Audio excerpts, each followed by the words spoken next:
بسم الله الرحمن الرحيم الحمد لله رب العالمين والصلاة والسلام على محمد خاتم النبيين وعلى آله الطاهرين وصحابته أجمعين والتابعين ومن تبعهم بإحسان إلى يوم الدين أما بعد.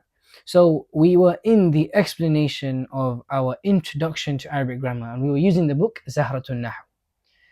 So just to recap what we've done so far, we've gone over the table that I mentioned, or the diagram, and that's lafz, the whole lafz diagram.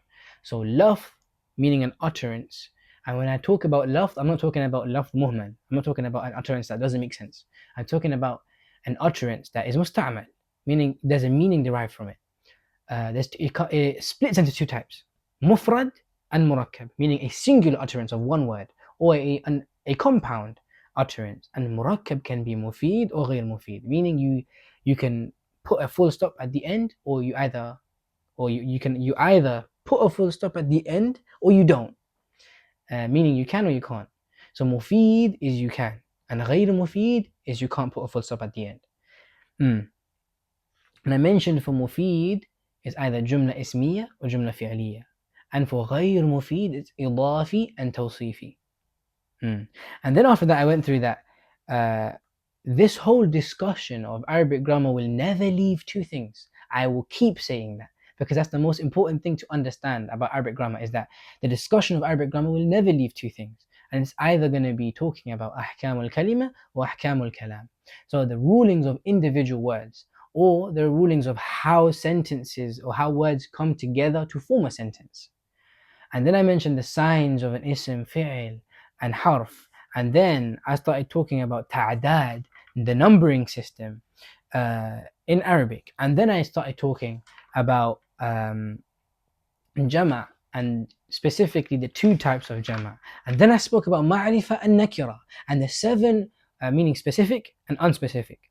There's seven words in Arabic that are considered to be specific. And then I mentioned al-ismul mansoob, meaning that noun that you link to something.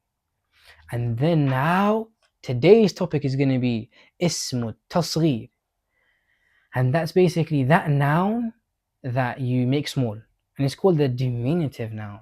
And you don't have to memorize the English name, because you just understand it from the examples I give, and you won't need to ever mention that English name ever again. So ismu tasghir, and it's the diminutive noun, meaning it's a noun that you're giving the meaning of smallness to. And that's one of the reasons. There's three meanings of using this specific scale. So there's three scales in this chapter. And if you move a word from its original scale to this scale, then it give either three meanings. And those three meanings either are that you give the meaning of smallness, you give the meaning of love, or the meaning of criticism. So now I'll give an example. When you say abdun, that means slave. But when you say ubaydun, that means a loved slave. Or you can even mean a little slave. Now, for example, when you say rajul, that means man. But when you say rujail, that's criticism. Like you're saying, ayyuha rujail. Like you're trying to criticize him. So what's small guy.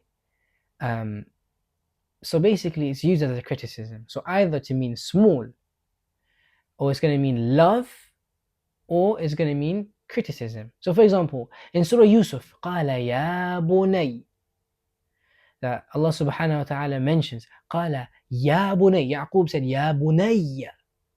That's on the scale of tasghir, and it means, oh my loved son.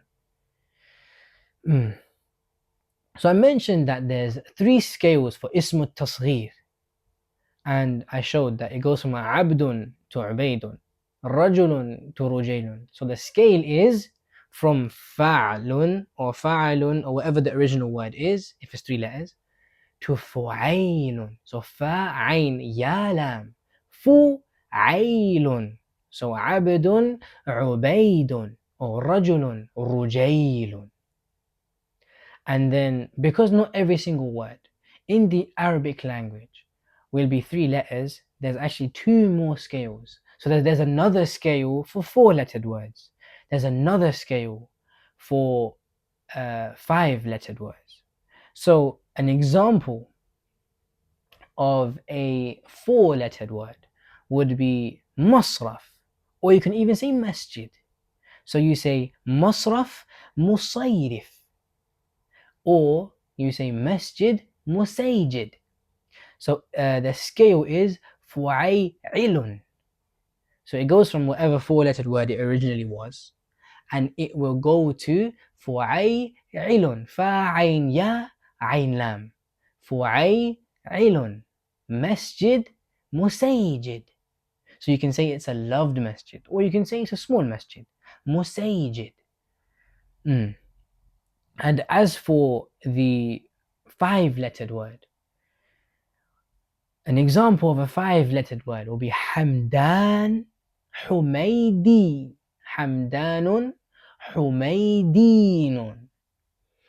So the scale for this word is Fu'aylun. So whatever 5-lettered word it originally was, it will go to Fu'aylun. So Fa'ayn ya ayn ya lam. Fu'aylun.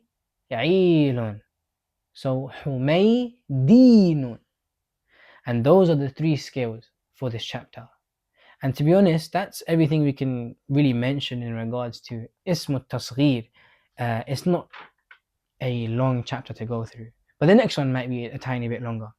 And the next chapter that we're going to go through is the chapter of Mudhakkar and Mu'annath, meaning masculine words in Arabic and feminine words in Arabic. So in English, when we speak, the only concept of masculine and feminine we see is only in regards to people. Sometimes, like for example, a boat, you'd call a boat she, but mainly it's just in regards to people. So you say he or you say she, and in regards to things, you only say it. So there's no sense of gender in regards to things. But in Arabic, we have masculine and feminine words, and every word will either be masculine or feminine. We're going to be able to put it in either category.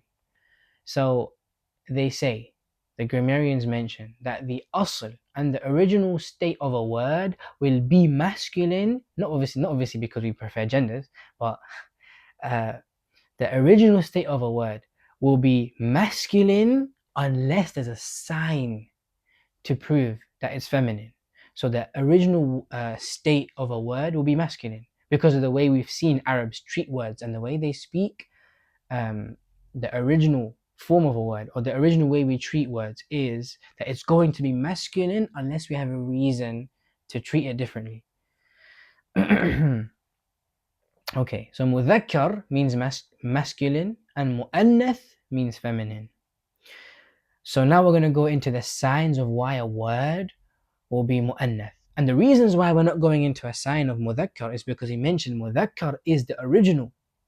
So meaning to take it out from the original, we need a reason. So that's why we don't need signs for mudhakkar, because the original is mudhakkar. We don't look for signs for a word to be mudhakkar because it's the original. And now, as for mu'annath, there's 2 types of signs that you'll see, in grammar books that they mention. And there's 2 types of signs in regards to femininity. How can we spot a feminine word? So there's 2 types of feminine words. So the first one is mu'annath qiyasi, and it's a feminine word that it follows a certain pattern, meaning that we can use qiyas, analogy, to spot these different things.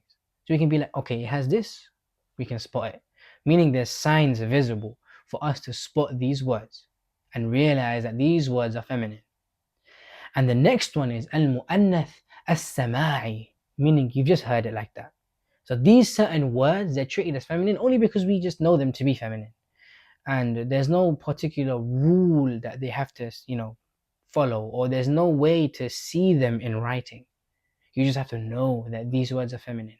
Either you have to know that the meaning is feminine, or you have to know that these are just treated as feminine. So we'll get into we'll actually go through that more. But those are just the two types. And there's actually 3 types of both of them.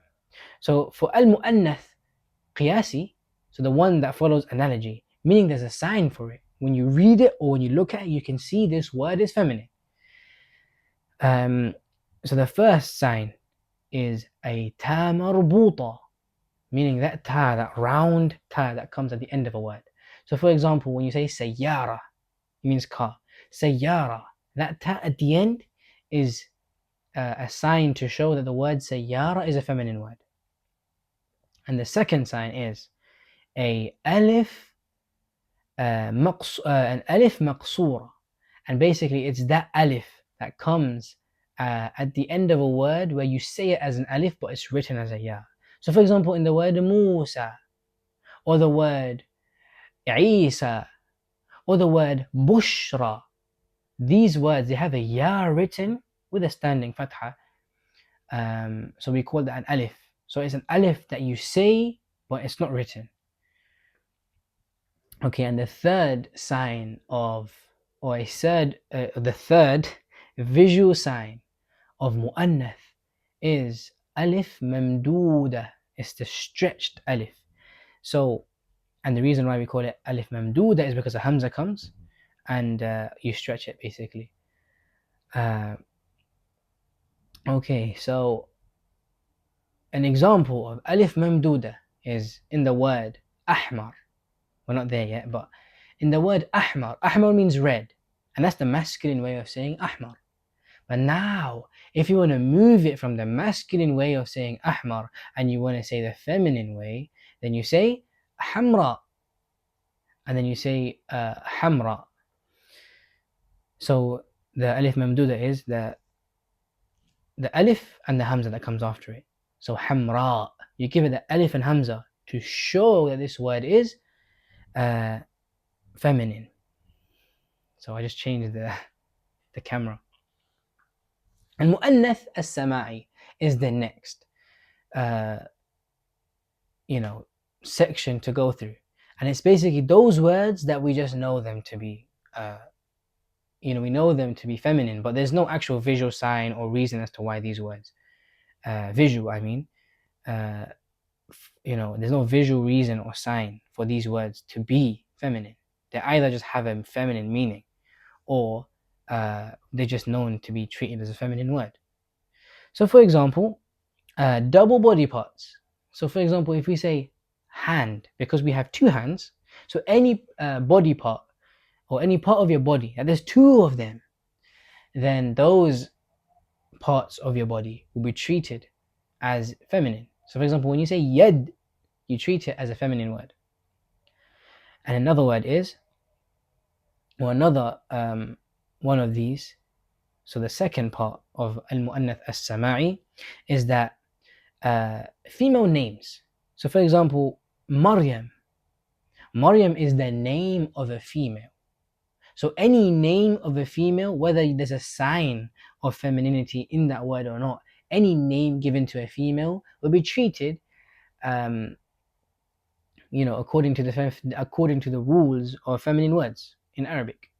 So it will be treated as a feminine word, even though there might not be a ta marbuta in it, an alif maqsura, alif mamduda, if the meaning is feminine, because it's it's signaling or indicating towards a female person, then that word will be treated as a female word or a feminine word.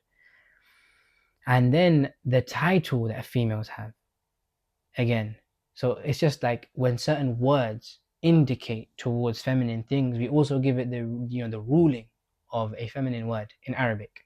So for example, when you say and it means mother, there's no ta marbuta, alif maqsura or alif mamduda, meaning it's not following a certain pattern where a certain thing comes in the word and now it becomes feminine.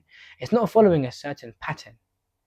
So it's just giving the meaning of a feminine thing because it's indicating to your mother, who is a female.